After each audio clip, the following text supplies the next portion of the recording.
మమ్మల్ని అతిమిక్కిలిగా ప్రేమించిన మా ప్రియ పరలోకపు తండ్రి, మరోసారి మీ పాసందుకు వస్తున్నాం.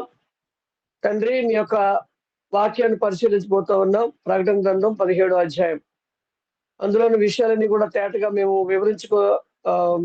వివరించుకునేటట్లు, చదివిన దాన్ని, వినిన దాన్ని అర్థం చేసుకున్నట్లు కూడా మీ యొక్క జ్ఞానం మాకు దయచేయండి. పాల్గొన్న మా సోదరి సోదరులను, వారి కుటుంబాలను ప్రత్యేకించి దీవించమని యేసు నామమును ప్రార్థించి వేడుకొంచున్నాం తండ్రి. ఆమేన్. తండ్రి అయిన దేవునికి స్తుతులు చెల్లిస్తా ఉన్నాను. బైబిల్ తరగతి హాజరైన మీ అందరికీ క్రీస్తు ప్రభు నామములో ప్రత్యేకమైన వందనాలు. వాక్యంలోకి వెళ్దాం. 17వ అధ్యాయాన్ని, ప్రకటన గ్రంథం 17వ అధ్యాయాన్ని చదవబోతా ఉన్నాం.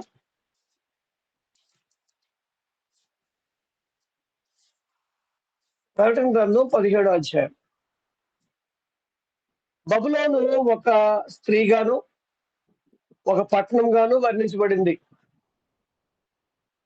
అదెవరో మనం తెలుసుకునేటట్లు 7 కొండల మీద అది కూర్చున్నది, పరిశుద్ధులను హింసిస్తున్నది అనే సమాచారం కూడా అక్కడ ఇవ్వబడింది. యోహాను కాలంలో భూరాజులు యోహాను దినాల్లో లోకపు వర్తకాన్ని నడిపించే ఒక శక్తిగా బబులోను అంటే రోము ఉన్నదనమాట. రోము తన దుష్టత్వంలో ఇతరులను చెరిపే కోణంలో నుండి ఇక్కడ వర్ణించబడింది. మహావేశ్య యొక్క స్వభావం ఇందులో వర్ణించబడింది. లౌకిక సంబంధంగా భూజనులను, రాజులను, రాజ్యాలను చెరిపే ఆ వేశ్య యొక్క ప్రభావం ఇందులో వర్ణించబడింది. రోమా సామ్రాజ్యానికి రాజధాని నగరమైన రోమాపురి జనులను తమ మార్గాల్లో చెరుపుతుంది. ప్రకటన 17 నుంచి 19 అధ్యాయాల్లో ఇవ్వబడిన వివరణ మనం చూసుకుంటూ వెళ్తే విషయాలన్నీ అర్థమవుతాయి. క్రీస్తుకును ఆయన జనులకును శత్రువులైన వారు వరుసగా ఇక్కడ చెప్పబడ్డారు. ఒకటోది ఏంటంటే, సర్వలోకాన్ని మోసపుచ్చుచు అప్వాదనియు సాతాననియు పేరు గల ఆది సర్పమైన మహాగఢ సర్పం. 2, సముద్రంలో నుండి పైకి వచ్చిన భయంకరమైన క్రూర మృగం. 3, భూమిలో నుండి లేచిన గొర్రె పిల్లను పోలిన భూమృగం లేక అబద్ధ ప్రవక్త. 4, భూరాజులను తన వ్యభిచార మద్యంతో మత్తులను చేసిన మహావేశ్య లేక మహాబబులోను. 5, క్రూర మృగమునకును దాని ప్రతిమకు నమస్కారం చేసి తమ నొసళ్ళ యందు గాని చేతుల యందు గాని దాని ముద్ర వేయించుకుని జనులు. వీరందరూ కూడా దీంట్లో పరిచయం చేయబడ్డారు. వీరందరూ తమ తమ వరుసల్లో ఓడింపబడి శాశ్వతంగా నాశనానికి వెళ్ళిపోతారు. మృగం యొక్క ముద్ర గల వారికి ఏమి సంభవిస్తుందో మనం 14, 15, 16 అధ్యాయంలో చూసాం.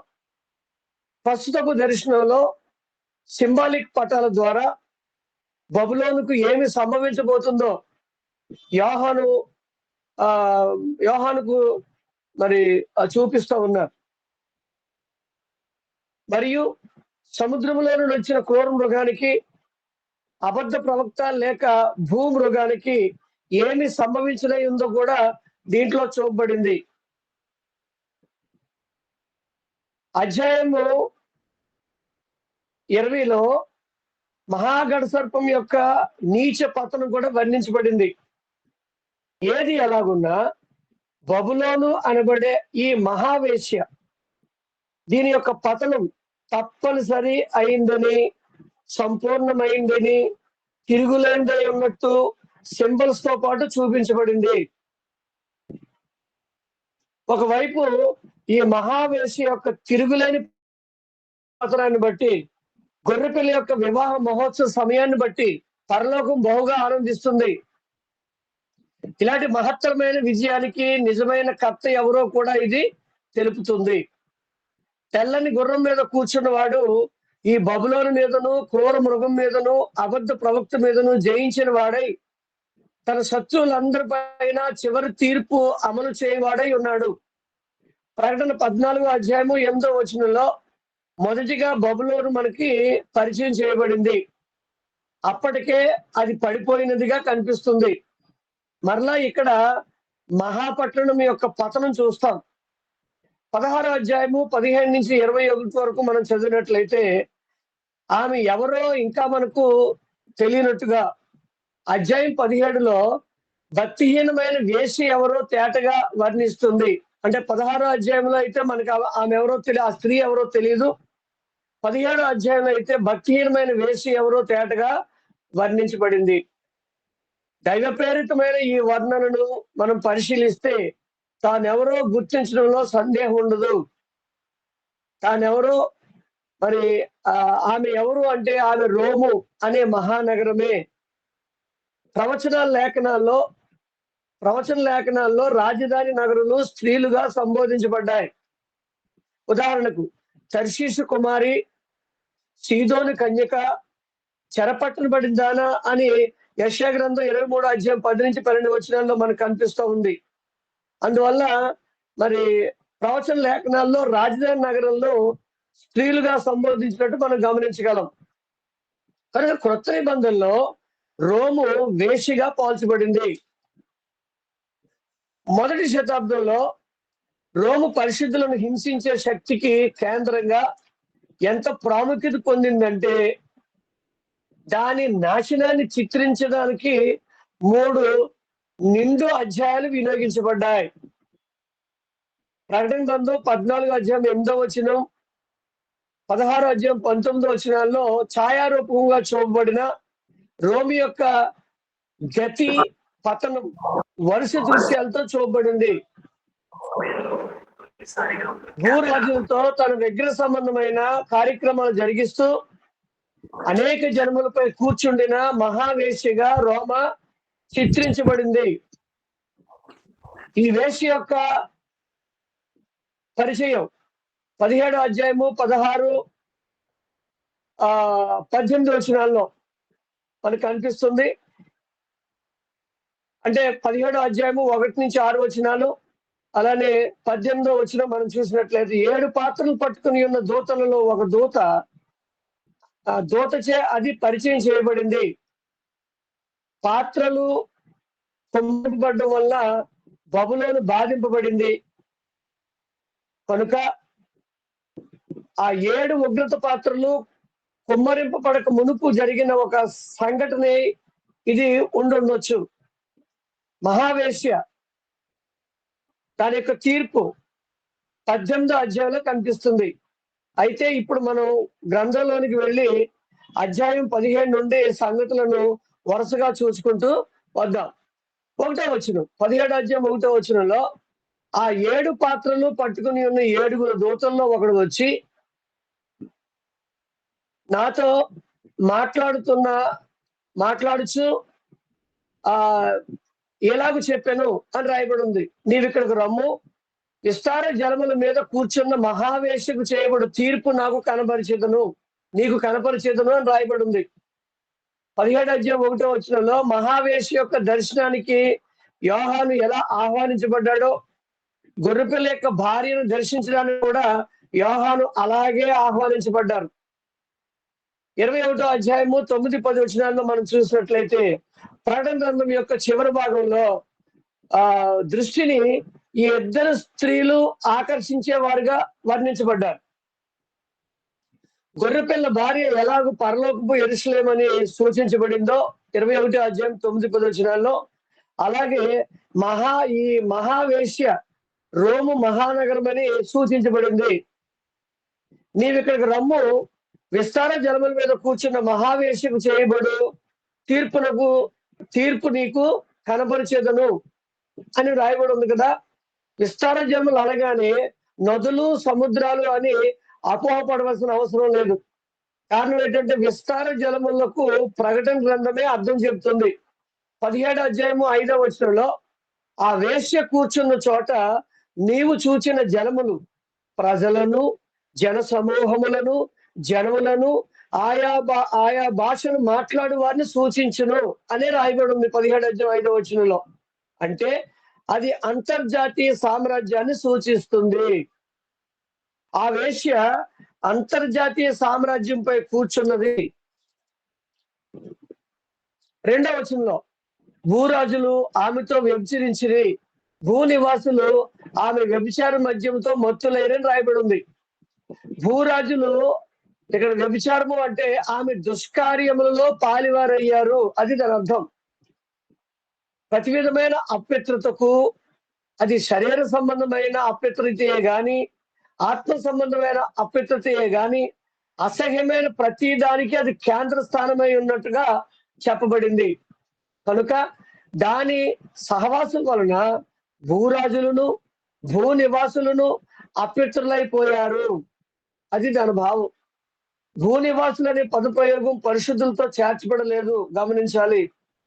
ఎందుకంటే పరిశుద్ధులు భూమి మీదనే నివసించి ఉన్న వారి జీవిత విధానం, జీవన శైలి పరలోక సంబంధులుగా ఉంటుంది. అర్థమైంది కదా? భూనివాసులు అంటే మనం కూడా భూమి మీద ఉన్నాం కాబట్టి మనం కూడా భూనివాసులకు వెళ్తామా అంటే కాదు. ఎవరు భూనివాసులు? ఎవరైతే గొర్రెపిల్ల యొక్క జీవగ్రంథంలో పేర్లు రాయబడలేదో వారందరూ భూనివాసులు. ఎవరైతే గొర్రెపిల్ల యొక్క జీవగ్రంథంలో పేర్లు రాయబడినవో వారు భూమి మీద ఉన్నప్పటికీ వారు పర సంబంధులు. భూనివాసులు సాతాను సంబంధులు. వీరు ఆ వేశ్య యొక్క చర్యలతో ఏకీభవించి దానికి అనుకూల కార్యాలను మాత్రమే జరిగించచ్చు. దేవునికిని, ఆయన దాసులకును, క్రీస్తుకును, పరలోక నివాసులకును విరోధముగా నిలిచిన వారు. భూనివాసులు ఆ వేశ్య యొక్క దుష్ట క్రియల్లో ఏకీభవించడంలో వింతేమీ లేదు. మీరు నేను ఈ భూనివాసుల్లో చేరిన వారమా లేక పరలోక సంబంధులమా అని మనం ప్రశ్నించుకోవాల్సిన సమయం ఆసన్నమైంది. ప్రవక్త అయిన యెషయా 24వ అధ్యాయము 17-18 వచనాల్లో భూనివాసి నీ మీదకు భయం వచ్చెను, గుంటయు ఉరియు నీకు తటస్థించును అని రాయబడి ఉంది. అలాగే యాకోబు పత్రిక 4వ అధ్యాయం 4వ వచనంలో ఈ లోక స్నేహం చేస్తే దేవునికి శత్రువులు అయిపోతాం అని రాయబడి ఉంది.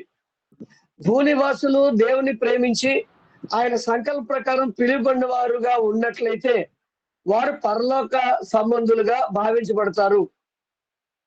3వ వచనం, అప్పుడు అతడు ఆత్మవశుడైన నన్ను అరణ్యములోని కొనిపోగా దేవదూషణ నామములతో నిండుకొని 7 తలలను 10 కొమ్ములను గల ఎర్రని మృగం మీద కూర్చుండిన ఒక స్త్రీని చూచితిని అని రాయబడి ఉంది.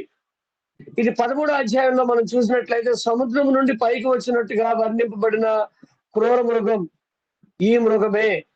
13వ అధ్యాయము 17వ వచనంలో ప్రాచీన బబులోను అంతము గూర్చి మాట్లాడినప్పుడు ఇలాంటి భాషే ఉపయోగించబడింది, గమనించాలి.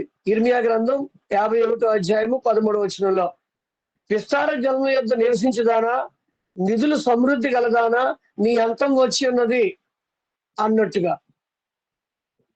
4వ వచనంలో ఆ స్త్రీ ధూమ్ర రక్త వర్ణము గల వస్త్రములను ధరించుకొని బంగారముతోను రత్నములతోనూ ముత్యములతోనూ అలంకరింపబడినదై ఏహ్యమైన కార్యాలతోనూ తాను చేయుచున్న వ్యభిచార సంబంధమైన అపవిత్ర కార్యాలతోనూ నిండిన యొక్క సువర్ణ పాత్రను తన చేత పట్టుకొని ఉండేది అని రాయబడి ఉంది.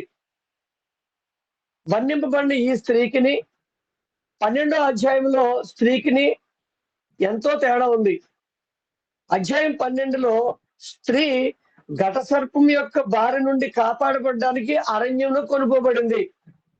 అయితే 17వ అధ్యాయంలోని స్త్రీ ఘట సర్పంతో సంబంధం కలిగి ఉంది.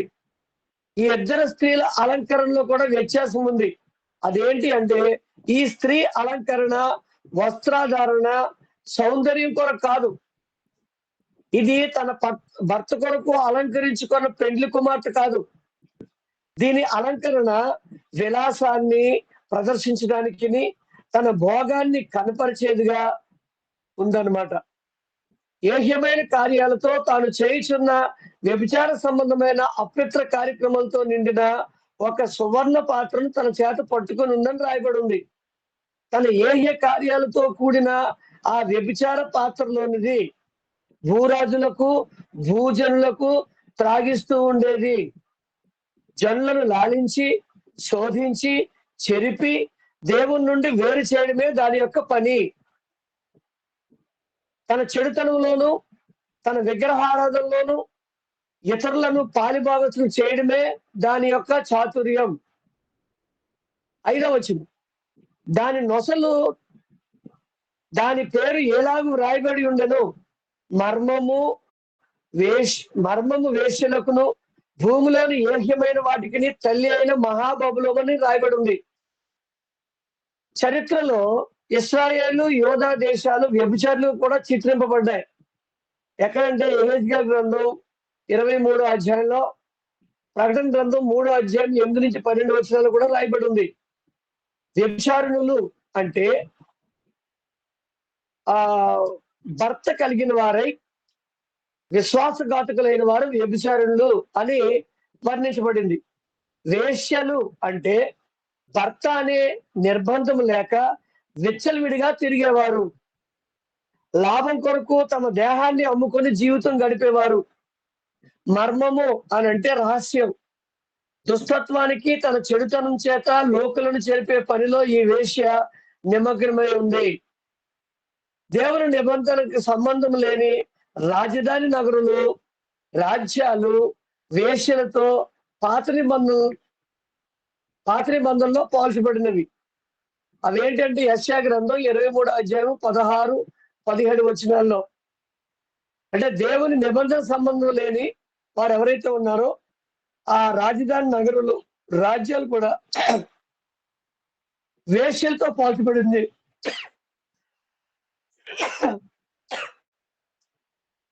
అష్షూరు రాజధాని నగరమైన నినెవె అనేది కొన్ని ఉదాహరణలు.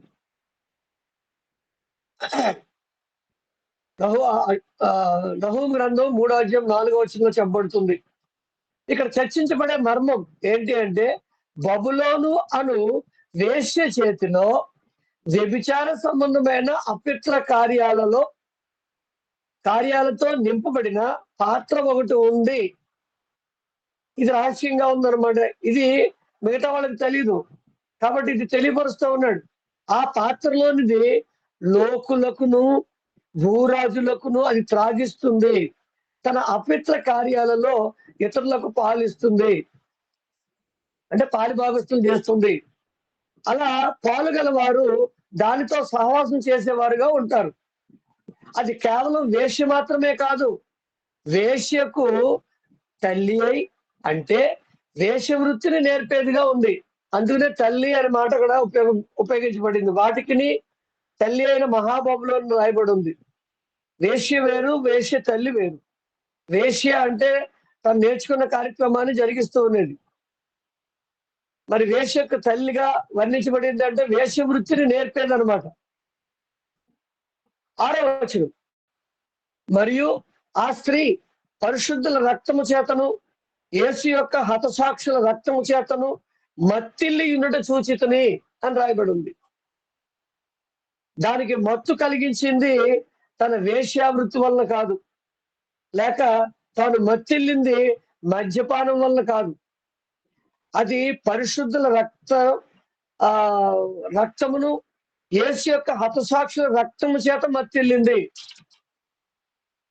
బబులోను అనేది దేన్ని సూచిస్తుంది అంటే, బబులోను అనగానే కొందరు ప్రాచీన బబులోను ఆ దేశాన్ని గురించి తలుస్తూ ఉంటారు.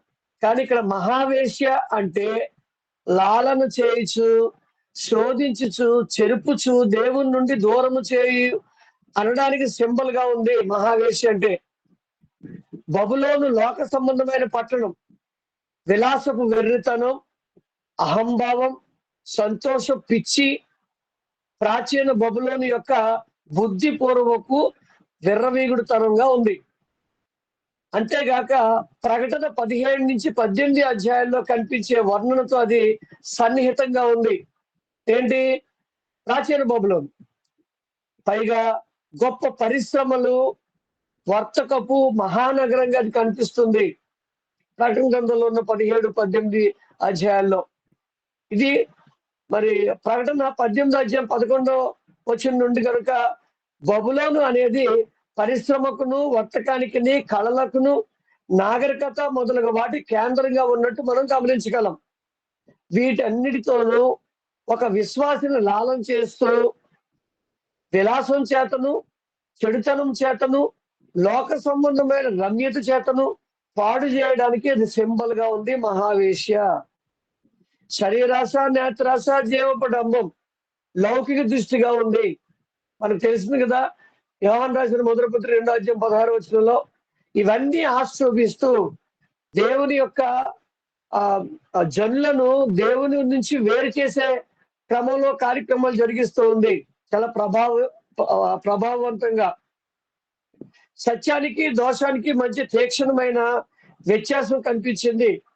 దేవుని బిడ్డ ఎదుట అపవాది లోకపు లాలనను విరజిమ్మినప్పుడు వద్దు కాదు అనడం కూడా చాలా కష్టమవుతుందని గమనించాలి. మత్తయి సువార్త 13:22 ప్రకారంగా యోహాను దినంలో జరిగింది ఈ లాలనే. 17:9-18 ఎందుకంటే రోమా సామ్రాజ్యము లోకంగా భావించబడింది.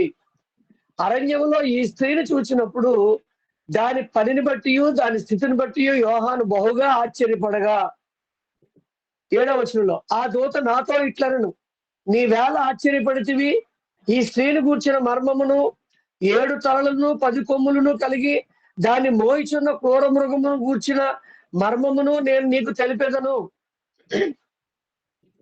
అధ్యాయం 12లోని స్త్రీ అరణ్యములోనికి కొనుపోబడిన చోటుకు ఈ వేశ్య కొనుపోబడలేదు.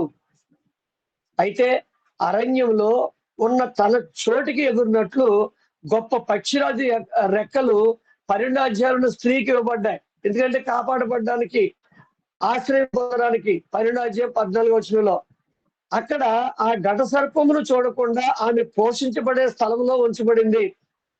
అయితే 17వ అధ్యాయంలోని వేశ్య ఘట సర్పంతోనే పొత్తు కలిగి ఉంది. దీనికి జరిగిన తీర్పు చూడడానికి యోహాను పిలువబడ్డాడు. తాను ఆశ్చర్యపడడానికి అది కారణమై ఉండొచ్చు. ఇప్పుడు ఆ దూత ఆ స్త్రీ యొక్క మర్మాన్ని తెలుపుతున్నాడు. మొదట ఆ మృగం యొక్క మర్మం తెలపబడింది 17వ అధ్యాయము 7-17 చిట్ట చివరగా ఆ స్త్రీ యొక్క మర్మం 17వ అధ్యాయము 18 కనిపిస్తుంది.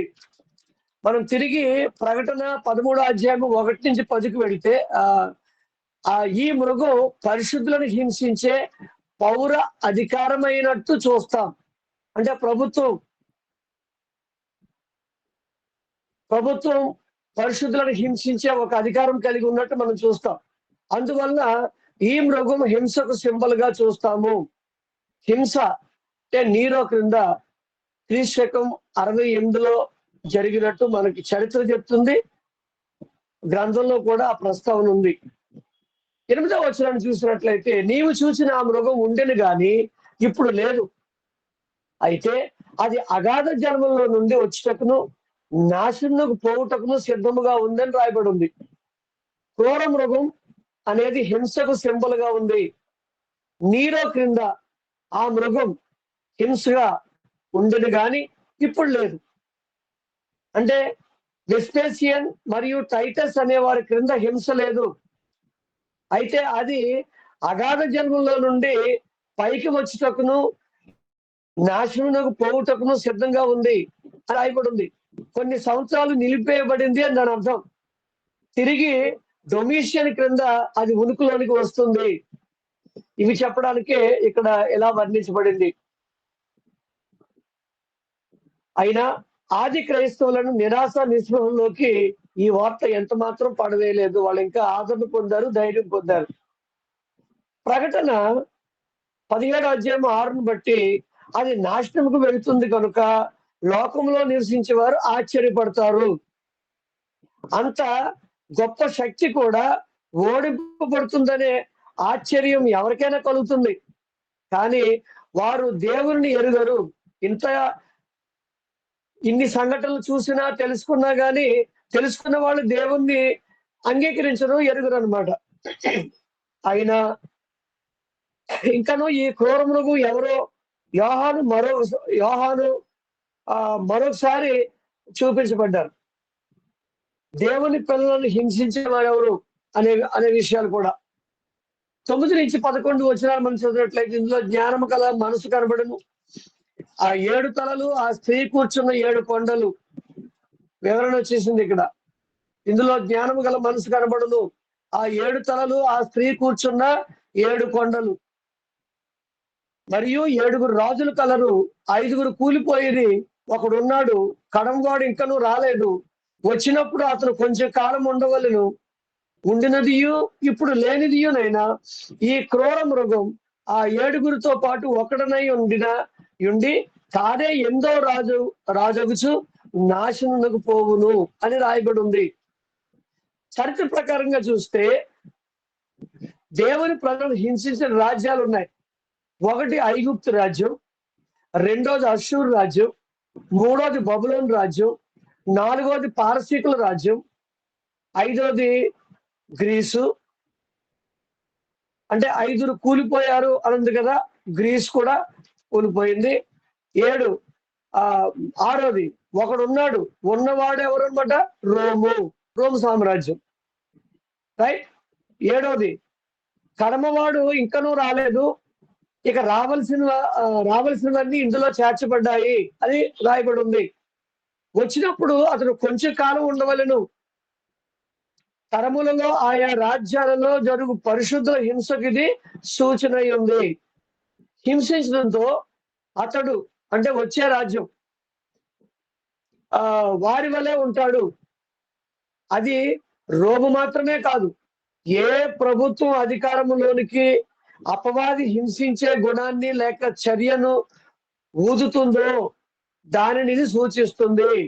అంటే కేవలం రోము, పర్టికులర్ గా రోము సామ్రాజ్యం గురించి చెప్పబడినప్పటికీను, రోము నాశనానికి పోయిన తర్వాత కూడా ఏ రాజ్యమైనా ఏ దేశమైనా అపవాది కార్యక్రమాలు జరిగించాలని వాడికి వారు చోటిస్తే ఖచ్చితంగా ఆ సామ్రాజ్యాలు లేక ఆ రాజ్యాలు ఆ దేశాలు కూడా ఇలాగే దేవుని ప్రజలను హింసిస్తాయి అని చెప్పడం కూడా దీని అర్థం. ప్రకటన గ్రంథం క్రీస్తు 70కి ముందుగానే వ్రాయబడిందని కొందరు అంటూ ఉన్నారు. 70 అంటే యెరూషలేము నాశనానికి ముందే. వారు ఏమన్నారు అంటే, మరియు 7 రాజులు కలరు, 5 కూలిపోయి, కడం వారు ఇంకనూ రాలేదు. అంటే రోమా చక్రవర్తుల్లో రాజుల్లో సీజర్ టైటిల్ ఉన్న 7 ప్రస్తావన వాళ్ళు తీసుకొస్తూ ఉంటారు. యోహాను ప్రకటన రాస్తున్న సమయానికి రోమా చక్రవర్తుల గురించి అతను ఇచ్చిన స్టేట్మెంట్ చూద్దాం. 5 కూలిరి అని రాయబడి ఉంది. అతను అంటే యోహాను వ్రాస్తున్న సమయానికి అప్పటికి 5 కూలారని రాశాడు. ప్రస్తుతానికి వ్రాస్తున్న సమయానికి ఒకడు ఉన్నాడట, అనగా 6వ రాజు ఉన్నాడని అర్థం. 7వ వాడు ఇంకనూ రాలేదట. అంటే ఇది తర్వాత మనం చూద్దాం. దీనిని బట్టి యోహాను ప్రకటన రాస్తున్న సమయానికి రోమా సామ్రాజ్యాలను 6వ రాజు పాలిస్తున్నాడని వేరే చెప్పాల్సిన అవసరం లేదు.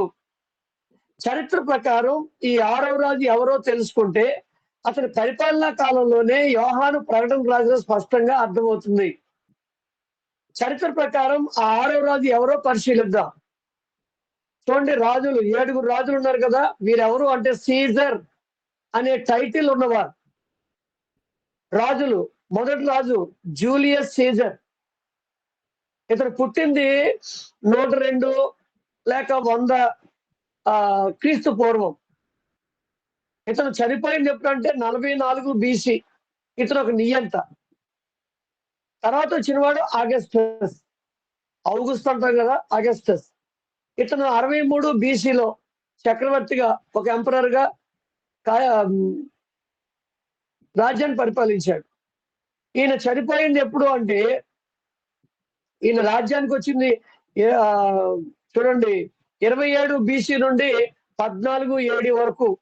అంటే క్రీస్తు జననం ఈయన హయాంలోనే, ఈయన ఉండగానే అక్కడ క్రీస్తు జననం జరిగింది. లోకా సువార్త 2వ అధ్యాయం 1-6 వచనాలు. తర్వాత రాజు టైబెరియస్ అంటే తిబేరియా అంటాం కదా. ఈయన 42 బీసీలో పుట్టాడు. ఈయన 37 ఏడి వరకు అతని కాలం ఉంది. అతను ఏంటి అంటే 14 బీసీలో అతను మరి 14 ఏడి నుండి 37 ఏడి వరకు శిలువ మరణం, ఆరోహణ మొదలైన విషయాలు ఈయన కాలంలోనే జరిగినాయి. టైబెరియస్ అంటే తిబేరియా అనే అతను. 4వ అతను కలిగుల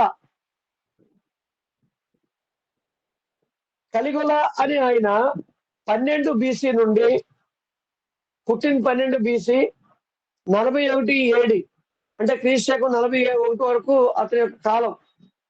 అయితే అతను 37 ఏడిలో అలాగే 41 ఏడిలో అతను మరణించాడు. అలాగే తర్వాత కాలిడియస్ అంటే క్లౌదియా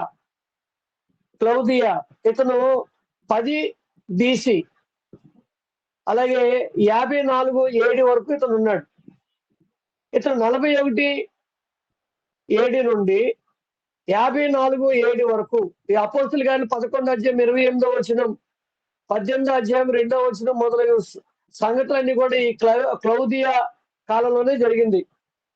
ఇక నీరో చక్రవర్తి ఇతను 37 బీసీలో పుట్టాడు. 68 ఏడీలో అతను చనిపోయాడు. అంటే 54 ఏడి నుండి 68 ఏడి వరకు అతని యొక్క పరిపాలనా కాలం ఉంది. తర్వాత 5 రాజులు కూలిరి ఒకడు ఉన్నాడు అనగా 6వ రాజు నీరో చక్రవర్తి ఉన్నాడు. గమనించినది ఏంటంటే ఉన్నట్టు కనిపించిన అంటే నీరోగా పై చెప్పబడిన వారికి పరిశుద్ధులను హింసించడంలో ఏ భాగము లేదు. యాక్చువల్ గా ఈ నీరో చక్రవర్తి కంటే పైన ఉన్న చక్రవర్తులు ఎవరైతే 5 ఉన్నారో ఈ 5 కూడా క్రైస్తవులను హింసించలా. నీరో చక్రవర్తి కాలంలోనే క్రైస్తవులు హింసకు లోనయ్యారు. ఈ సందర్భంలో చర్చనీయాంశం రాజులు కారు, రాజ్యాలు అని మనం గమనించాలి. అంటే రోమా రాజ్యం అన్నమాట. ఆ 4 రాజ్యాల గురించి దానియేలు గ్రంథం 7వ అధ్యాయం 17వ వచనంలో సూచింపబడింది. 4 రాజ్యాలు. ఇక్కడ ఐగుప్తు, అష్షూరు, బబులోను, పారసీకం, గ్రీసు ఈ 5 కూలిపోయి అంటే రాజ్యాలు కూలిపోయాయి. 6వ రాజ్యం ఎవరిది అంటే రోమ్ అన్నమాట. ఇప్పుడున్నది అలా కూడా అర్థం వస్తుంది. కడంవాడు ఇంకా రాలేదు, వచ్చినప్పుడు అతను కొంచెం కాలం మాత్రం ఉండవలెను అని రాయబడి ఉంది. దేవుని ప్రజలను హింస పెట్టడానికి వచ్చేవారు అందరూ ఇందులో చూపించబడ్డారు. వచ్చేవారు వారిలో ఒకడై ఉండును అంటే హింసించేది రోము మాత్రమే అది అనమాట. దాని అర్థం అది రోమును కానీ లేక మరి ఏ నిర్దిష్టమైన దేశం అని కాదు, కానీ అది హింసించే పౌర అధికారాన్ని సూచిస్తుంది. అది ఏ దేశమైనా అవనివ్వండి, ఏ రాజ్యమైనా అవనివ్వండి. ఉండినది ఇప్పుడు లేనిదై ఉన్నది ఏంటంటే ఈ క్రూర మృగం. అంటే రోమి ఉనికిలో లేకుండా పోయిందని అర్థం కాదు, కానీ హింస కొంతకాలం ఆగిపోయింది అని దాని అర్థం. రోము వెంటనే నాశనంలోకి దిగిపోయిందా? లేదు, లేకుండా పోయింది, అది దాని అర్థం. 12, 13 వచనాల్లో నీవు చూచిన ఆ 10 కొమ్ములు మృగం కాదు, 10 మంది రాజులు. వారి వరకు రాజ్యమును పొందలేదు, కానీ ఒక్క గడియ క్రూర మృగంతో కూడా రాజుల వలె అధికారం పొందుదురు. వీరు ఏకాప్రయం గలవారై తమ బలమును అధికారమును ఆ మృగమునకు అప్పగించునని రాయబడి ఉంది. ఈ 10 మంది రాజులు రోము జయించిన అనాగికులైన గోత్రాలై ఉండొచ్చు. వారికి రాజ్యం లేదు, రోమిచే కొంత అధికారం అప్పగింపడినట్టుగా ఉన్నారు. ఒక గడియ అంటే కొద్ది కాలం. 17వ అధ్యాయం 12వ వచనం ప్రకారంగా వారు రోముకు సేవ చేస్తుండి వారితో ఆ, స్నేహం కలిగిన వారు, వారి స్వయం పరిపాలనను నిలబెట్టుకోవడానికి గాను రోమా ప్రభుత్వానికి తమ్ము తాము లోబరుచుకున్నట్లు కనిపిస్తారు. 17 అధ్యాయం 13 వచనంలో. 14 వచనం, వీరు గొర్రె పిల్లతో యుద్ధము చేతులు గాని గొర్రెపిల్ల ప్రభులకు ప్రభువును రాజులకు రాజునై ఉన్నందున తనతో కూడా ఉండిన వారు పిలువబడిన వారై ఏర్పరచబడిన వారై నమ్మకమైన వారై ఉన్నందునను ఆయన ఆ రాజులను జయించును అని రాయబడి ఉంది. 12 అధ్యాయం 11 వచనంలో గొర్రెపిల్ల యొక్క రక్తం తన ప్రజల యొక్క జయముగాను ఆయన ప్రజల యొక్క నమ్మకత్వం ఆయన విజయంగాను సూచింపబడింది. 12 అధ్యాయం 11 వచనంలో ఆయన శోధనను, శరీరమును, మరణమును, అపవాదిని, సమాధిని జయించినందున గొర్రె పిల్ల జయశాలి. అయితే ఆయనతో కూడా ఉండిన వారు పిలువబడిన వారు, వీరు కేవలం పిలువబడిన వారు మాత్రమే కాదు, పిలువబడిన వారు అందరూ ఏర్పరచబడిన వారు కారు. మత్తయి సువార్త 22 అధ్యాయం 11 నుంచి 14 ప్రకారంగా వీరు పిలువబడిన వారు, ఏర్పరచబడిన వారు, అంతేగాక నమ్మకమైన వారు. ఇలాంటి వారు గొర్రెపిల్లతో కూడా ఉంటే గొర్రెపిల్ల ఎవరినైనా మరి జయించకుండా ఉంటుందా? గొర్రెపిల్లతో కూడా ఉన్న వారిలా మనం ఉన్నామా? లేకుంటే ఓటమి పాలు అవ్వాల్సిందే. 15 వచనం, మరియు ఆ దూత నాతో ఎలాగో చెప్పాను, ఆ వేశ్య కూర్చున్న చోట నీవు చూచిన జలములు ఏమంటే ప్రజలను, జన సమూహములను, ఆయా భాషలు మాట్లాడు వారిని సూచించును అనే రాయబడి ఉంది 15 వచనంలో. మరియు నీవు చూచిన ఆ స్త్రీ భూరాజులు నేలే ఆ మహాపట్టణమే. ఆనాటి మహాపట్టణం రోము. ఆ రోమాపురినే మర్మము వేశ్యలకును భూమిలోని ఏహ్యమైన వాటికి తల్లైన మహాబబులోనని ప్రకటన సూచిస్తుంది. 5 వచనంలో ఇది జనులను, జన సమూహములను, ఆయా భాషలు మాట్లాడు వారిని ఏలునదై ఉంది. బబులోన్ అనగానే కొందరు ప్రాచీన బబులోను అని అభిప్రాయపడి వ్యాఖ్యానించారు. ఇది కొత్త నిబంధనలోని బబులోను అంటే రోమ్. 16-17 వచనాల్లో నీవు ఆ 10 కొమ్ములు గల ఆ మృగమును చూచితివే, వారు ఆ వేశ్యను ద్వేషించి దానిని దిక్కులేని దానిగాను దిగంబరిని గాను చేసి దాని మాంసమును భక్షించి అగ్ని చేత దాన్ని బొత్తిగా కాల్చివేతులని రాయబడి ఉంది. ఇది ఎవరి గురించో? ఆ రాజులు క్రూర మృగమునకును వేశ్యకును వ్యతిరేకంగా తిరుగుతారు. 17 అధ్యాయం 16-17 వచనాల్లో ఉన్న విషయం. అంటే అనాగరికులకు సిదియనులు రోమునకు వచ్చినప్పుడు వారు రోమా పౌరులు కారు గనుక దాని విందులో వారిని పాల్గొనలేదట. మృగానికి అధికారం ఇచ్చిన సెనెట్ సైతం చనిపే స్వభావం గల ఆ వేశ్యను ద్వేషించారట. ఇంతకు 17వ వచనంలో సూచింపబడిన విషయం ఏమంటే రోము నాశనము చేయబడే సమయం వచ్చే వరకు సిదియనులు రోమును సేవించే హృదయాలను దేవుడే వారికి ఇస్తారట. తరువాత దాన్ని నాశనం చేయడానికి దేవుడే వారిని వాడుకుంటాడు. అందువలన మానవుల రాజ్యములపై దేవుని ఆధిపత్యం ఇందు మూలముగా రుజువు చేయబడింది అని గమనించాలి. దానియేలు గ్రంథం 2 అధ్యాయం 24 చెప్పినట్టుగా కాలములను, సమయములను తండ్రి ఆధీనంలో ఉన్నాయి.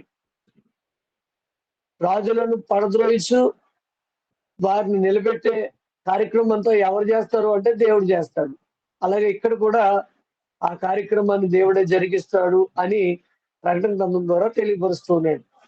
అధ్యాయం 17లో వేశ్య యొక్క స్వభావాన్ని, దాని వర్ణన ఇవ్వబడింది. అలంకారంగా చెప్పబడిన ఈ వేశ్య రోమా పట్టణం క్రైస్తవులను చెరపడానికి ఉపయోగించబడిన శక్తికి సింబల్ అయి ఉంది. ఏ తరంలోనైనా పరిశుద్ధులను చెరపడానికి ఉద్దేశించిన మరి ఆ లౌకిక తత్వాన్ని ఇది సూచిస్తుంది. మరియు 7 రాజుల కలరు, 5 కూలిపోయేది ఇందామని చెప్పుకున్నాం కదా, అది ఇప్పుడు మళ్ళా మనం వివరణలోకి ఉన్నాం. 7 రాజుల కలరు, 5 కూలిపోయేది, ఒకడున్నాడు కడంవాడు ఇంకనూ రాలేదు, వచ్చినప్పుడు అతను కొంచెం కాలం ఉండవలను, ఉండినదియు ఇప్పుడు లేనిదినైన ఈ క్రూర మృగం ఆ 7 పాటు ఒకడునై ఉండి తానే ఎందో రాజగుచు నాశమునకు పోవును అని రాయబడి ఉంది. రోముకు చక్రవర్తిగా ఉండిన వాడును, బైబిల్కు మరి ఎరికైన వాడును ఆయన రాజు ఎవరు అంటే ఔగుస్ట్, అగస్తస్, తర్వాత తిబెరియా, ఆ తర్వాత కలిగుల, అటు పిమ్మట క్లౌదియా, 5వ వాడు నీరో, 6వ వాడు వెస్పేషియన్. క్రీశకం 69 నుంచి 79 వరకు ఉన్నాడు ఆయన. 7వ వాడు టైటస్, 8వ వాడు డొమిషియన్. 8 అనే సంఖ్య కూడా ఈ యొక్క ఈ కోడ్ లాంగ్వేజ్ లో 8 అనేది పునరుత్థానం కూడా సింబల్ అయి ఉంటుంది అనేది మనం ఇంతకుముందు చెప్పుకున్నాం.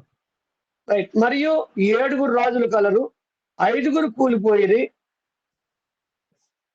చక్రవర్తి అయిన ఆగస్టస్, తిబెరియా, కలిగుల, క్లౌదియా, నీరో కూలిపోయారు. 1, 2, 3, 4, 5 పేరు కూలిపోయారు. ఒకడున్నాడు, ఉన్నవాడు వెస్పేషియన్. కడంవాడు అంటే టైటస్ ఇంకనూ రాలేదు, వచ్చినప్పుడు అతను కొంచెం కాలం ఉండవలను అని రాయబడి ఉంది. టైటస్ రమారబి 2 సంవత్సరాలు పరిపాలించినట్టుగా చరిత్ర చెప్తా ఉంది. ఉండినదియు అంటే హింస, ఇప్పుడు లేనిదియు అయిన క్రూర మృగం ఆ 7 ఒకడినై ఉండి తానే ఎందో రాజగుచు డొమిషియన్ నాశనకు పోవును అని మనకు అర్థమవుతోంది.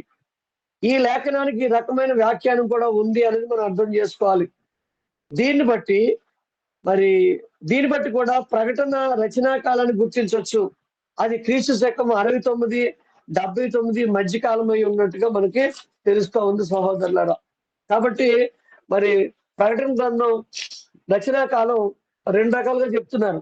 ఒకటి ఏంటి అంటే ఈ 70వ సంవత్సరం, క్రీస్తు శకం 70వ సంవత్సరం ముందు రాయబడిందని.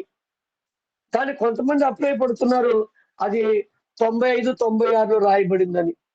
ఏది ఏమైనప్పటికీ రచనా కాలం అనేది ఎప్పుడో 2020 సంవత్సరాల క్రితంది. కాబట్టి చరిత్రకారుల్లో అభిప్రాయ భేదాలు ఉండొచ్చు, పండితుల్లో కూడా అభిప్రాయ భేదాలు ఉండొచ్చు. ఏది ఏమైనప్పటికీ రచనాకాలం మీకు ముఖ్యం కాదు, కానీ దేవుని ప్రజలకు దేవుడిస్తున్న ఆదరణ, కాపుదల, వారి పక్షంగా ఆయన చేస్తున్న యుద్ధం, క్రీస్తు వారు దాంట్లో విజేతగా నిలవడం, ఒకవేళ దేవుని ప్రజలను ఎవరైతే హింసించారో వారిని దేవుడు విడిచిపెట్టడు అనేది కూడా ఈ యొక్క గ్రంథం ద్వారా మనకు అర్థమవుతోంది. కనుక ఇలాంటి విషయాలు మనం ఆలోచించినప్పుడు మనకి ఏ శ్రమ వచ్చినా, ఏ ఇబ్బంది వచ్చినా, ఎలాంటి పరిస్థితి వచ్చినా, ప్రాణం పోయే స్థితి వచ్చినా దేవుని బిడ్డగా ఉంటే మనం కాపాడబడతాము, ఆదరించబడతాము. ఒకవేళ దేవుని బిడ్డగా లేకుండా ఆ గుంపుల్లోనే మనం వెళ్ళిపోయి దారి తప్పితే వాళ్ళలాగే నాశనానికి గురవుతాం అనే పాఠాన్ని ఈ గ్రంథం ద్వారా తెలియబోస్తున్న సహోదరులారా. మరి దేవుని చిత్తమైతే వచ్చే వారం 18వ అధ్యాయం మనం వివరించుకుందాం. ఇంతవరకు ఓపిక ఉన్న మీ అందరికీ ప్రత్యేకమైన వందనాలు సమర్పిస్తూ ముగిస్తున్నాను. ప్రార్థన చేసుకుందాం. ప్రార్థన. మమ్మల్ని అతి మిక్కిలిగా ప్రేమించిన మా ప్రియ పరలోకపు తండ్రి, పరిశుద్ధుడా, మీ ఘననామానికి స్తోత్రాలు చెల్లిస్తున్నాం నాయన. ప్రకటన గ్రంథం 17వ అధ్యాయాన్ని మేము ఆలోచన చేసి ఉన్నాం తండ్రి. మరి ఒక్కొక్కసారి చరిత్ర సంబంధమైన విషయాలు అర్థం చేసుకోవడానికి మాకు కష్టతరం అవ్వచ్చు తండ్రి. ఏది ఏమైనప్పటికీ దాంట్లో ఉన్న సారాంశాన్ని మేము అర్థం చేసుకుని దేవుని ప్రజలు కాపాడబడతారని, ఆదరించబడతారని, దేవుని ప్రజల మీద తిరుగుబాటు చేసిన ఏ రాజ్యమైనా, ఏ గుంపైనా, ఎవరైనా కానీ శిక్షించబడతారని మేము నేర్చుకుంటున్నాం నాయన.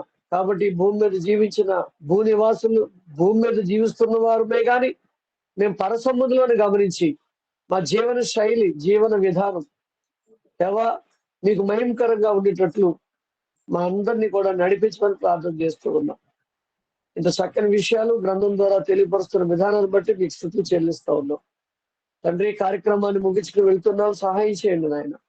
మీ చిత్తమైతే మరొక రోజు ఈ రీతిగా కలుసుకుని ఇంకనూ కొన్ని సంగతులు ఆలోచన చేయడం సహాయం చేయండి.